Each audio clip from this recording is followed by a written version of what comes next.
जब हम बात करते हैं क्लेंजिंग की या डिटॉक्स की तो हम बॉडी की करा के आते हैं, है ना। हम कहीं जाते हैं, 4-5 दिन, हफ्ता 10 दिन रहते हैं, हम कहते हैं डिटॉक्स कराया। किसका डिटॉक्स कराया? बॉडी का कराया। और वो कराने के बाद भी वापस आकर फिर हम उसको सस्टेन भी नहीं करते हैं, वापस आकर फिर वही खाना खाना शुरू कर देते हैं। कहते हैं अब अगले साल फिर जाएंगे, कहते हैं ना ऐसा। कई लोग तो एयरपोर्ट और स्टेशन पे ही फिर से खाना शुरू करते हैं, इतने दिन से वहाँ कच्चा बच्चा ऐसे ही खा रहे थे, अभी कुछ तो खाएंगे। So detox is not something that has to be done. Cleansing is a way of living. It is not गंदा करते जाए फिर उसको क्लेंस करते जाए, फिर करते जाए, फिर क्लेंस करते जाए। तो अगर क्लेंस करेंगे भी तो हमें बेनिफिट होगा, लेकिन जितना टाइम उसको ऑपोजिट कर रहे हैं उसका भी तो असर हो रहा है ना सारा दिन।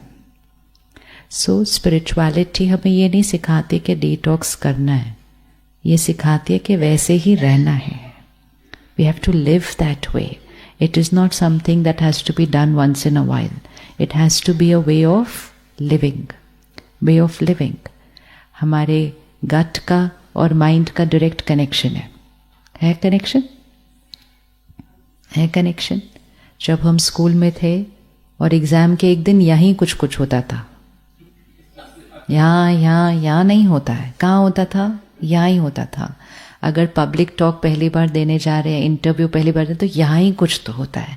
तो जैसे यहाँ कुछ होगा वो यहाँ होगा, और जैसे यहाँ कुछ होगा तो भी यहाँ होगा, राइट? तो भी यहाँ होगा। तो दोनों का एक दूसरे से कनेक्शन है। लेकिन over a period of time, जब हम स्कूल में थे तो नॉर्मली सब माइंड ठीक चल रहा है। वो एग्ज़ाम के थोड़े दिन पहले स्ट्रेस था तो उसका इफ़ेक्ट हमें अपने गट पर पता चलता था। लेकिन अगर हम उस स्ट्रेस्ड स्टेट में नॉर्मल रहने लग जाएं, कोई चीज़ जब कभी कभी होती है, जैसे दिल्ली की हवा दूषित है, तो जो बाहर से आते हैं कहते हैं ओ आप लोग कैसे रहते हो यहाँ पे। हमने कहा क्यों? वैसे तो कोई प्रॉब्लम नहीं है, क्योंकि हमें आदत पड़ गई है उसकी। लेकिन जो बाहर से आएगा वो कहेगा ओ नींद नहीं आ रही थी, खांसी हो रही थी। तो कोई चीज़ अगर कभी कभी होती है तो उसका इफ़ेक्ट नोटिसेबल होता है। लेकिन अगर वो रोज़ होने लगे तो इफ़ेक्ट तो हो रहा है, लेकिन हमें अवेयरनेस नहीं होगी कि इफ़ेक्ट हो रहा है, क्योंकि हमने अपने आप को उस इफ़ेक्ट के साथ भी क्या कर लिया है। एसिडिटी हो रही है तो हो रही है, उसमें क्या एंटी एसिड खा लो, तो कहते हैं हाँ चलो।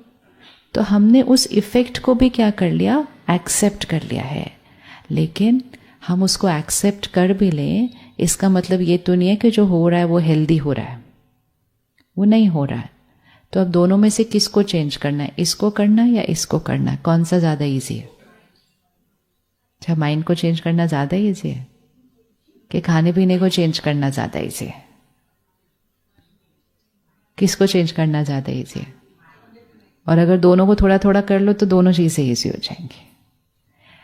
हम ऐसे समय पर चल रहे हैं कि अगर हम बेस्ट खाना भी खा रहे हैं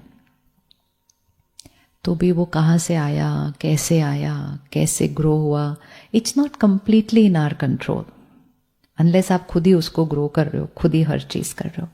तो कुछ चीज़ें हैं जो कम्प्लीटली हमारे कंट्रोल में नहीं होती हैं, फिर भी हम अपनी तरफ से जितना उसका ध्यान रख सके हम करते हैं। इस सृष्टि पर एक ही चीज़ है सिर्फ जो कम्प्लीटली हमारे कंट्रोल में है, एक ही। बाकी सब चीज़ पे कोई कोई और बातों का भी इन्फ्लुएंस होता है। जैसे अगर आज आप अपने गार्डन में भी सब्जी उगा रहे हो, लेकिन हवा तो फिर भी दूषित है ना। और अगर हवा दूषित है तो पानी दूषित है। तो भले आपको लगे आप खुद उगा रहे हो, आप ऑर्गेनिक कर रहे हो, आप सब कुछ कर रहे हो, लेकिन हवा को तो नहीं आप कंट्रोल कर सकते, आप पानी को तो नहीं कंट्रोल कर सकते। जो आ रहा है आपके घर वो ही पानी जा रहा है उस पौधे को। तो ये सारी जो आउटर एलिमेंट्स होती हैं हम ध्यान रख सकते हैं, लेकिन टू अ सर्टेन एक्सटेंट सब कुछ हमारे कंट्रोल में नहीं है। एक ही चीज़ है इस पूरी सृष्टि पर, एक ही चीज़ है जो पूरी तरह से हमारे कंट्रोल में है, जिस पर किसी और चीज़ का इन्फ्लुएंस नहीं हो सकता। वो कौन सी चीज़ है?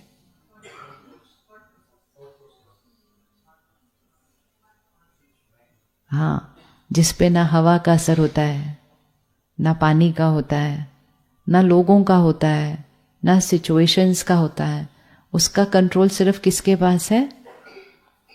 यहाँ।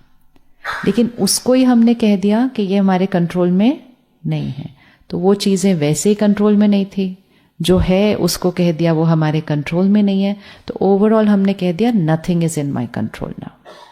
और जब nothing is in my control हुआ तो फिर उसका इफेक्ट तो आना शुरू होगा ही। तो क्या हमारा मन, हमारा थॉट प्रोसेस हमारे कंट्रोल में है?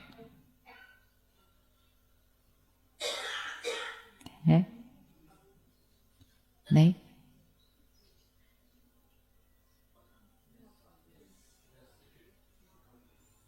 यहां जो चलता है, एक थॉट के बाद एक थॉट के बाद एक थॉट के एक बाद एक थॉट चल रही है ना कंटिन्यूसली, ये हमारी चॉइस से चल रही है या अपने आप चल रही है?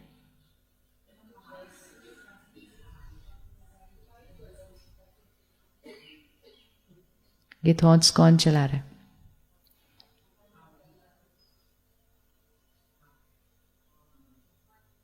हमारा मन। हाँ, तो किसका मन? हमारा नहीं, मेरा मन। तो मेरे मन को कौन चला रहा है?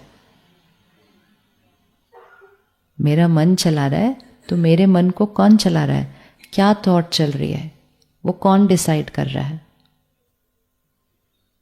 कितनी थॉट्स चलती होंगी सारा दिन, लेकिन जो चल रही है क्या वो हमारी चॉइस की चल रही है? तो किसकी चॉइस की चल रही है?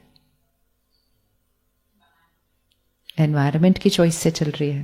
हाँ, यहां आने के बाद थॉट्स में थोड़ा कोई चेंज आया? आया? अच्छा, क्या चेंज आया? पॉजिटिव एनर्जी आ रही है। तो फिर पॉजिटिव एनर्जी आने से थॉट्स चेंज हो गई? काफी चेंज हुई। फिर यहां से वापस कब जाना है? कल जाना है। ओह, तो फिर वापस जाने के बाद फिर वहां कहेंगे वहां की एनर्जी आ गई, तो फिर थॉट्स चेंज हो गए। यहां हम इसलिए नहीं आते हैं, यहां हम इसलिए नहीं आते हैं कि हमें एक दिन 2 दिन के लिए पॉजिटिव फील करना है। हम इसलिए नहीं आते हैं। हम यहाँ इसलिए आते हैं कि कुछ ऐसा सीख लें जिससे इसको हमेशा ही, इसकी पॉजिटिव एनर्जी बनाई किसने? सड़क पे ही है कैंपस। इतना सा 4 कदम चलो तो सड़क है, सड़क पे गए तो दूसरी कंपनीज हैं, उधर घुसो तो अलग एनर्जी है, इस तरफ टर्न करेंगे तो घर है, घर में जाएंगे तो अलग एनर्जी है। तो ये कोई दुनिया से अलग थोड़ी है, कोई पहाड़ों पे अलग अलूफ थोड़ी है कोई जगह। यही है, शहर के बीच, लोगों के बीच एक मकान है ये। और क्या है? एक मकान है जिसमें लोग रहते हैं, वो भी मकान है, उसमें भी लोग रहते हैं। यहां भी काम होता है, सामने कंपनी में भी काम होता है। So what is creating the positive energy? There is nothing special that is creating the positive energy. तो एनवायरनमेंट ही तो किसने क्रिएट किया? एनवायरनमेंट कौन क्रिएट करता है? हम एक मंदिर में जाते हैं, वो भी शहर के बीचों बीच ही होता है ना। लेकिन जैसे ही हम मंदिर में घुसते हैं, एनर्जी अलग। शहर के बीचों बीच है, मार्केट के इधर, इधर भी रश है, इधर भी रश है, इधर भी ट्रैफिक है। जैसे ही मंदिर के अंदर गए, एनर्जी अलग। किसने क्रिएट की? किसने क्रिएट की? हमने क्रिएट की। कैसे क्रिएट की? कि जितनी देर हम उस मंदिर में हैं, उतनी देर हमारी थॉट प्रोसेस कैसे होने लगती है? परमात्मा को याद कर रहे हैं, परमात्मा को शुक्रिया कर रहे हैं, फिर हम प्रार्थना कर रहे हैं, जाप कर रहे हैं, मंत्र बोल रहे हैं। वो सब हाई एनर्जी वर्ड्स होते हैं। तो जब हम हाई एनर्जी थॉट्स क्रिएट करते हैं, हम हाई एनर्जी वर्ड्स क्रिएट करते हैं, हाई एनर्जी एनवायरनमेंट बन जाता है। एनवायरनमेंट हमें नहीं क्रिएट करता, हम एनवायरनमेंट क्रिएट करते हैं। अभी अगर हम इसी कमरे के अंदर गलत एक दूसरे से बात करना शुरू कर दें, फिर आर्ग्यूमेंट क्रिएट हो जाए, फिर झगड़ा हो जाए, तो 15 मिनट में इस कमरे की एनर्जी चेंज हो जाएगी। It will change. So it is not energy creates us, it is we create this energy. लेकिन क्वेश्चन सिर्फ ये होता है कि जिस तरह से हम प्लेस ऑफ वर्शिप में जाकर पॉजिटिव वर्ड्स, पॉजिटिव थॉट्स, मतलब पॉजिटिव भी नहीं, प्योर, एलिवेटेड, वो क्रिएट कर सकते हैं, क्या हम अपने वर्क प्लेस पे, घर पे वो कर सकते हैं?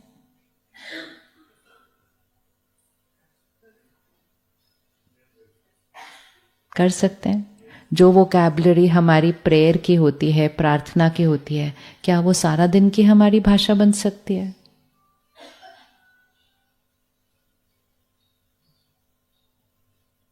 बन सकती है, नहीं बन सकती है? हाँ जी, if we understand that, if we understand the power of that.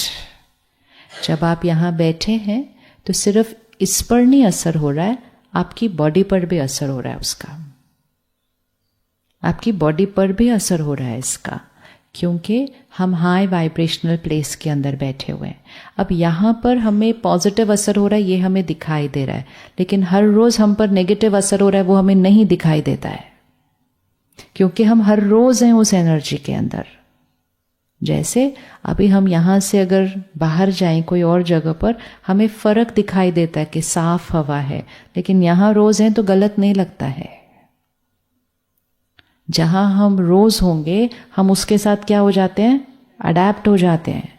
लेकिन अगर हम अडेप्ट भी हो जाएं तो भी इसका मतलब ये थोड़ी है कि इस हवा का असर हमारे ऊपर नहीं हो रहा है। असर तो फिर भी हो रहा है, हम अडेप्ट हो गए हैं उसके साथ, लेकिन वो अडेप्ट होना अच्छी बात नहीं है, क्योंकि अडेप्ट होने से हम चेंज करने की कोई कोशिश नहीं कर रहे हैं।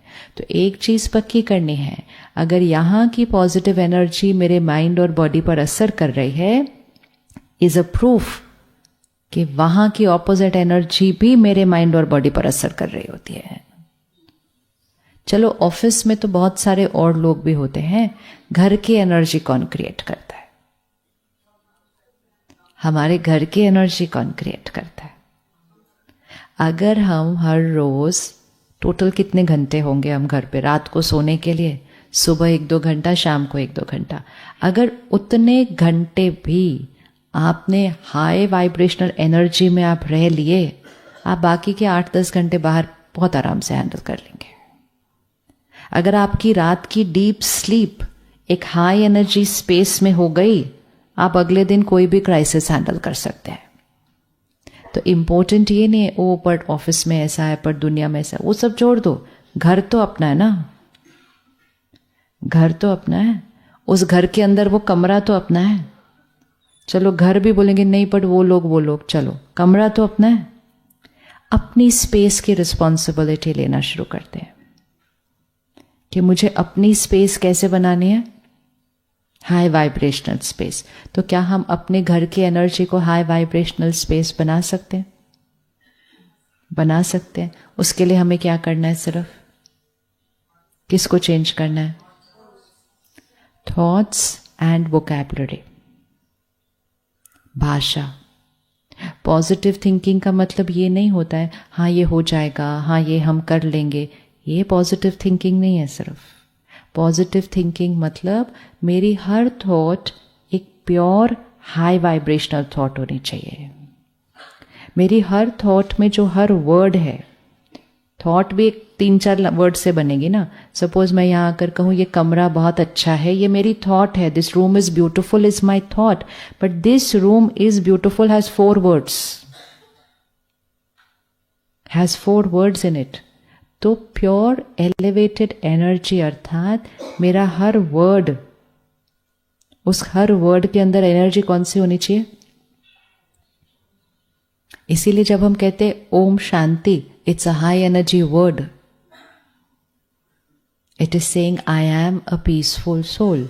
अब इसका असर हम पर काम आएगा, लेकिन जब हम सारा दिन बोलते हैं I am stressed, I am tired, I am irritated, I am busy, I am worried, उसका असर आ रहा है वो तो नहीं दिखता, नहीं दिखता। और फिर उसका असर सिर्फ यहां नहीं आ रहा, उसका असर बॉडी पर आ रहा है। इसीलिए फिर डॉक्टर्स क्या कहते हैं? Lifestyle disease. फिर जैसे ही वो लाइफस्टाइल कहते हैं, हम अपनी बॉडी की डाइट, एक्सरसाइज चेंज करते हैं, मन के लिए चेंज नहीं करते।